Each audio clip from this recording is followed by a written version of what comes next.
இந்தா இந்த விளக்க எடுத்துட்டு போ. போற வழியில மருது பாண்டி லைட் கொடுத்திருக்கான், மருது பாண்டி லைட் கொடுத்திருக்கான்னு சத்தம் போட்டுக்கிட்டு போ.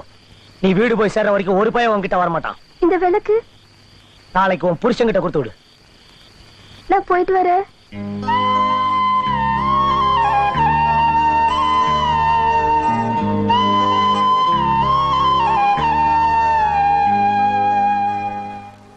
வருது ராத்திரி என் பொண்டாட்டி தனியா வந்தப்போ ரவுடி கிட்ட இருந்து காப்பாத்தி விலை கொடுத்து விட்டியா? நேத்து உன் பொண்டாட்டியோட மானம் போயிருந்தா நீ வச்சிருக்க மீசிக்கும் கட்டியிருக்க வேட்டிக்கும் அர்த்தம் இல்லாம போயிருக்கும். ஒரு பொண்ணு அவன் புருஷன் வீட்டுக்கு வரும்போது சீதனமா கொண்டு வர்றது நகை நட்டு பண்டம் பாத்திரம் மட்டும் இல்ல, அவ கற்பையை சேர்த்துட்டான். அதை காப்பாற்ற வேண்டியது ஒவ்வொரு புருஷனோட கடமை. அதை புரிஞ்சுக்கோ. தண்ணி குடிச்ச வெறியில தடமாறி போயிட்டேன், மன்னிச்சிரு மருது. நீ மன்னிப்பு கேட்க வேண்டியது என்கிட்ட இல்ல, உன் பொண்டாட்டி கிட்ட. வா.